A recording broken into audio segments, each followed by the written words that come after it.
Review ಮಾಡಿದ್ದೀನಿ. ಯಾಕೆಂದ್ರೆ ನಾನು 15 ದಿನ ಬೆಳಗಾವಿ ಹೋಗ್ಬೇಕಾಗ್ತದೆ. ಸೊ ಎಲ್ಲಾ ಕೆಲಸಗಳದ್ದು ಏನೇನ್ ಆಗ್ಬೇಕು, BMRD ಏನಾಗಬೇಕು, BDAD ಏನಾಗಬೇಕು, ಬೆಂಗಳೂರು ಬಿಸ್ನೆಸ್ ಕಾರಿಡಾರ್ ಏನಾಗಬೇಕು ಅಂತ.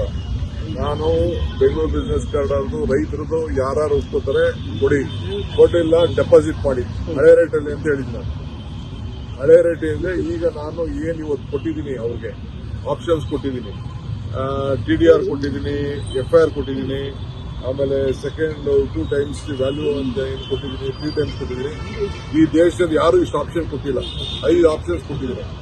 ಆಪ್ಷನ್ ಪ್ರಕಾರ ಕೊಟ್ಟರೆ ಕೊಡಬಹುದು. ನಾನು ಯಾವ ಕಾರಣಕ್ಕೂ ಯಾರು ಹೇಳಿದ್ರು ಡಿನೋಟಿಫೈ ಮಾಡೋದಿಲ್ಲ. ನನಗೆ ಎದುರಿಸಕ್ಕೆ ಬದರಿಸಕ್ಕೆ ಕೋರ್ಟ್ ಎಲ್ಲ ಬೇಕಾದ್ರೆ ಹೋಗ್ಕೊಳ್ಳಿ. ಕೋರ್ಟ್ ಎಲ್ಲ ಫೇಲ್ ಆಗಿದೆ. ಏನು ನಾವು ರೋಡ್ ಮಾಡಲೇಬೇಕು. ಅವ್ರಿಗೆ ಒಳ್ಳೆ ಅವಕಾಶ ಕೊಟ್ಟಿದ್ದೀನಿ. ಅದೇ ಜಾಗದಲ್ಲಿ 35% ಕಮರ್ಷಿಯಲ್ ಲ್ಯಾಂಡ್ ಕೊಡ್ತೀನಿ ಅಂತ ಹೇಳಿದ್ರು. ಇಡೀ ದೇಶದಲ್ಲಿ ಯಾರು ಕಮರ್ಷಿಯಲ್ ಲ್ಯಾಂಡ್ ಕೊಡೋದಿಲ್ಲ. ನಾನಂತದ್ದು ಅವ್ರಿಗೆ ಅವಕಾಶ ಮಾಡಿಕೊಟ್ಟಿದ್ದೀನಿ. ಅದನ್ನ ರೈತರು ಉಪಯೋಗಿಸ್ಕೊಂಡು ಇದನ್ನ ತಗೋಬೇಕು. ತಗೊಂಡ್ರೆ ಅವ್ರಿಗೂ ಒಳ್ಳೇದು, ಇಲ್ಲ ಅಂದ್ರೆ ನಾವು ಬಿಟ್ಟಿದ್ದಂತ ವಿಚಾರ ನಂಬರ್ 1. ಎರಡನೇದು, ಈಗ ಏನು ಈ ಮೆಟ್ರೋ ಇದೆ, ಈ ಮೆಟ್ರೋ ನಾವು ಆದಷ್ಟು ಜಲ್ದಿ ಟೈಮ್ ಲೈನ್ ಅಲ್ಲಿ ಕೆಲಸ ಆಗಬೇಕು. ಈಗ ನಾವು ವಿಶ್ವರಾಜಪುರದಿಂದ ಸೆಂಟ್ರಲ್ ಸಿಲ್ಕ್ ಬೋರ್ಡ್ಗೆ ಡಿಸೆಂಬರ್ 26ಕ್ಕೆ ಈಗ ಪ್ರೋಗ್ರಾಮ್ ಇಟ್ಕೊಂಡಿದ್ವಿ. ಅದಕ್ಕೆ ಕೆಲವು ಈಗ ಕಾಂಟ್ರಾಕ್ಟರ್ ಕರೆಸಿದ್ವಿ. ಅವ್ರು ಏನೇನೋ ಸೊಬ್ಬ ಬೀಳ್ತಾ ಇದ್ದಾರೆ. ಬೇರೆಯವರೆಲ್ಲ ಇನ್ನಿಬ್ರು ಚೆನ್ನಾಗಿ ಕೆಲಸ ಮಾಡ್ತಾ ಇದ್ದಾರೆ. NCC ಮಾತ್ರ ಸ್ವಲ್ಪ ಪ್ರಾಬ್ಲಮ್ ಇದೆ ಅಂತ ಹೇಳ್ತಾ ಇದ್ದಾರೆ. ಬಟ್ ಈಗ ಅವರು ಅಶ್ಯೂರ್ ಮಾಡಿದ್ದಾರೆ, ನಾನು ಒಂದು 6 ತಿಂಗಳಲ್ಲಿ ಮಾಡ್ತೀನಿ ಅಂತ ಹೇಳಿ. ಇದೇನು KR ಪುರಮಿಂದ ಹೆಬ್ಬಾಳಿದೆ, ಅದು ಡಿಸೆಂಬರ್ 27ರಿಗೆ ಅಂತ ಹೇಳ್ತಾ ಇದ್ದಾರೆ. ಹೆಬ್ಬಾಳ್ ಟು ಇಂಟರ್ನ್ಯಾಷನಲ್ ಜೂನ್ 27 ಮಾಡ್ತೀವಿ ಅಂತ ಹೇಳ್ತಾ ಇದ್ದಾರೆ. ಸೊ ಅದಕ್ಕೆ ಕೆಲವು ಇಲ್ಲಿ ಪ್ರಾಬ್ಲಮ್ಸ್ ಇತ್ತು ಸ್ಪಾಟ್ ಅಲ್ಲಿ. ಅದನ್ನ ನೋಡೋಣ ಅಂತ ನಾನು ಇಲ್ಲಿ ಬಂದೆ ನಾನು. ಸೊ ಆದಷ್ಟು ಏನು ಟೈಮ್ ಲೈನ್ ಇದೆ, ಆ ಟೈಮ್ ಲೈನ್ ಪ್ರಕಾರನೇ ಲೋಕಲ್ ಇಂಟರ್ನಲ್ ಏನೇನಿದೆ, ಸೊ ಆ ಮಿಷಿನ್ ಇದೆಯಲ್ಲ, ಮೇಜರ್ ಮಿಷಿನ್ ಶಿಫ್ಟ್ ಮಾಡೋಂಥ ಮಿಷಿನ್ ಲಾಂಚಿಂಗ್ ಗರ್ಡರ್ ಇದೆಯಲ್ಲ, ಅದನ್ನ ನಾವು ಶಿಫ್ಟ್ ಮಾಡೋಕ್ಕೆ ಬೆಂಗಳೂರು ಸಿಟಿಯಿಂದ ಇವ್ರು ಏನಿದೆ ಶಿಫ್ಟ್ ಮಾಡಲಿಕ್ಕೆ ಅವಕಾಶ ಕೊಡೋದಿಲ್ಲ. ಇಲ್ಲೇ ಕೆಲಸ ಮಾಡಬೇಕು. ಯಾಕಂದ್ರೆ ಅದು ಎತ್ಕೊಂಡು ಯಾವ ಮೆಟ್ರೋ ಬೇಕಾದ್ರೆ ಎತ್ಕೊಂಡು ಹೋಗಿ ಹಾಕ್ಬೋದು. ಸೊ ಇಲ್ಲಿ ಕೆಲಸನ ಕಂಪ್ಲೀಟ್ ಮಾಡಿ ಹೋಗ್ಬೇಕು. ಅದಕ್ಕೆ ಸ್ಟ್ರಿಕ್ಟ್ ಆಗಿ ನಮ್ಮ ಇದು ತುಷಾರ್ ಗಿತ್ನಾಥ್ ಅದಕ್ಕೆ ನೋಡ್ಕೊಳ್ಳುವಂತ ವ್ಯವಸ್ಥೆ ಅವರು ಮಾಡ್ತಾ ಇದ್ದಾರೆ. ಸೊ ನಾವು ಆದಷ್ಟು ಜಲ್ದಿ ನಾವೇನು ನಮ್ಮ ಪ್ರೋಗ್ರಾಮ್ ಇದೆ, ಇದು 15,000 ಕೋಟಿ ರೂಪಾಯಿ ಪ್ರಾಜೆಕ್ಟ್. ಇದು 15,000 crores. It is almost 58 kilometres. ಇದು ಸಣ್ಣ ಜಾಗ ಅಲ್ಲ. ಒಂದು ಊರಿಗೆ ಹೋದಂಗೆ 58 kilometre Central Silk Board to airport. 30 station ಇದು, 30 ಸ್ಟೇಷನ್. ಸೊ ಇದಕ್ಕೆಲ್ಲ ನಾವು ಟೈಮ್ ಈಗ ಇನ್ನೊಂದು ಡಿಸಿಷನ್ ಈಗ ತಗೊಳ್ತಾ ಇದ್ದೀವಿ.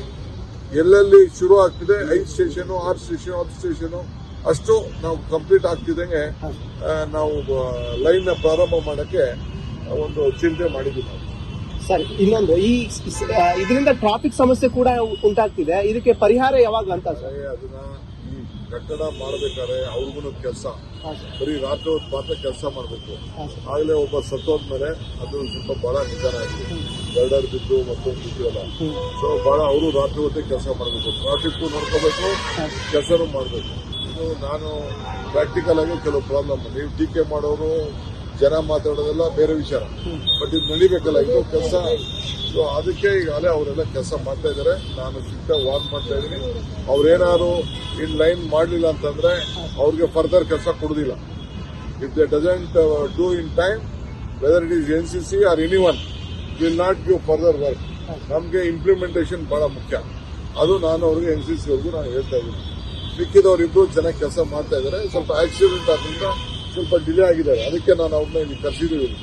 ಕರೆಸಿ ನಮ್ಮ ಆಫೀಸರ್ಸ್ ಎಲ್ಲ ನಾವೆಲ್ಲ ಇಲ್ಲಿ ಬಂದಿದ್ದೀವಿ ಸ್ಪಾಟ್ ನೋಡಕ್ಕೆ. ಏನೇನು ಪ್ರಾಬ್ಲಮ್ ಇದೆ ಅದನ್ನು ಸಾಲ್ವ್ ಮಾಡ್ತೀವಿ. ಸರ್, ಇನ್ನೊಂದು ಸ್ವಾಮಿಗಳ ನಿಯೋಗ ಬಂದು ಭೇಟಿ ಮಾಡಿತ್ತು, ಅದ್ರದ್ದೊಂದು ಸರ್. ಅವ್ರದ್ದೇನೋ ಪ್ರಾಬ್ಲಮ್ಸ್ ಇದೆ. ಅವ್ರಿಗೆಲ್ಲ ಕೆಲವು ಬೆಂಗಳೂರಲ್ಲಿ ಬಂದಾಗ ಅವ್ರು ಇಳ್ಕೊಳಕ್ಕೆ ಜಾಗ ಇಲ್ಲ. ನಮ್ಗೇನಾದ್ರು ಮಾಡಿ ಸ್ವಲ್ಪ ಜಾಗಗಳು ಕೊಡಿ ಅಂತ ಕೇಳಿದ್ದಾರೆ. ಅದನ್ನ ನೋಡೋಣ, ನಾನೆಲ್ಲ ಪರಿಶೀಲನೆ ಮಾಡ್ತೀನಿ. CSIಗಳನ್ನ ಏನಾದ್ರು ಇದ್ರೆ ಒಂದು ಅವಕಾಶ ಮಾಡ್ಕೊಡ್ಬೇಕು ಅಂತ ನಾನು ಅದಕ್ಕೆ ಅವ್ರಿಗೇನ್ ಬೇಕೋ ಖಂಡಿತ ಅವ್ರಿಗೆ ಕೇಳೋದ್ರಲ್ಲಿ ಜಿನೇನ್ ಇದೆ. ನಾವೆಲ್ಲ ಚಿಕ್ಕ ಹಿಂದುಳಿದ ವರ್ಗದ ಸ್ವಾಮಿಗಳು, ನಮ್ಗೆ ಇಲ್ಲಿ ಇರ್ಕೊಳ್ಳಕ್ಕೆ ಬೆಂಗಳೂರಲ್ಲಿ ಜಾಗ ಇಲ್ಲ, ಒಂದು ಸಣ್ಣದಾಗಾರ ಒಂದು ಜಾಗ ಕೊಡಿ ಅಂತ ಹೇಳ್ತಾ ಇದ್ದಾರೆ. ನಾನು ಅದನ್ನ ಪರಿಶೀಲನೆ ಮಾಡ್ತೀನಿ. ಅವರು ನಿಮ್ಮನ್ನು ಮುಖ್ಯಮಂತ್ರಿಯಾಗಿ ನೋಡಬೇಕು ಅಂತ ಆಸೆ ತೋರ್ಪಡಿಸಿದ್ದಾರೆ. ತಗೊಳ್ಳಿ, ನಾನೇನು ಏನೇ ಹೇಳ್ತಾ ಇದೆ ಫ್ರೇಮ್ ಸಿಗ್ತಾ ಇಲ್ಲ, ನೀವು ಯಾಕಡೆ ನನಗೆ ಮಾತಾಡಕ್ ಬರಲ್ಲ. ಇದೆಲ್ಲ ನನ್ನ ಅವರು ಆಸೆ ಯಾರು ಬೇಕಾದ್ರೂ ಮಾತಾಡ್ಬೋದು. ಅದರ ಪಕ್ಷ ಅಂತ ನಾನು ಮುಖ್ಯಮಂತ್ರಿಗಳು ಇಬ್ರು ಹೇಳಿದ್ವಿ, ಪಕ್ಷಕ್ಕೆ ಬರಲ್ಲ. ಸರ್ ಇಲ್ಲೇ ಇಂಗ್ಲಿಷ್ ಒಂದು ಕೊಟ್ಬಿಡಿ ಸರ್. ಇಂಗ್ಲಿಷ್ ಒಂದು ಕೊಟ್ಬಿಡಿ ಸರ್ ಇಲ್ಲೇ. We have come here to inspect some difficult places. So we have planned by June 26 and December 26 and June 27. We wanted to see that this will be open, especially in the airport.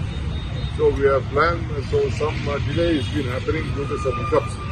So I wanted the contractor to come here to speak to all my officials. I'll see what all the problems are there. So I visited two places. From morning I reviewed various projects connected to Bangalore Business Corridor, land acquisition cases, and this metro work and some other BDA issues. So because 15 days we will be in Belgaum. So I discussed with them. They have asked one of the city stations. So my MD of the DMRC has approved me that he will be keep on the line. And about 30 stations are here. We are investing about 15,000 crores for this project. It is 58 kilometers starting from Silkport to the airport. I think one thing Tushar Srinath, my unit secretary, is suggesting that we will open 5-6 days. Whenever the station is ready, we will open it. So we will look at it. Because we will have to do on the safety norms. We will see that as early as possible. We will complete this project. So what is an option As far as Bangalore Business Corridor, we have given 5 options to them. This is the best options which we have given. It is more viable in the history of India. We have given them commercial place also along the road.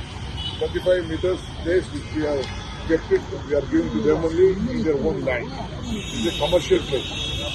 If they want residential, we give them 40%. Apart from that, we can't do anything more.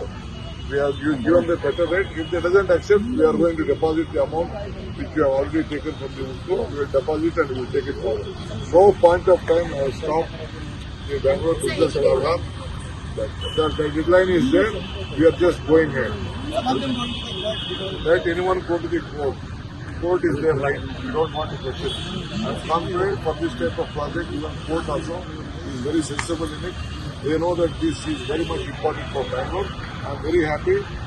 The legal fraternity and all the courts, they know the public problem. Definitely, the law will prevail.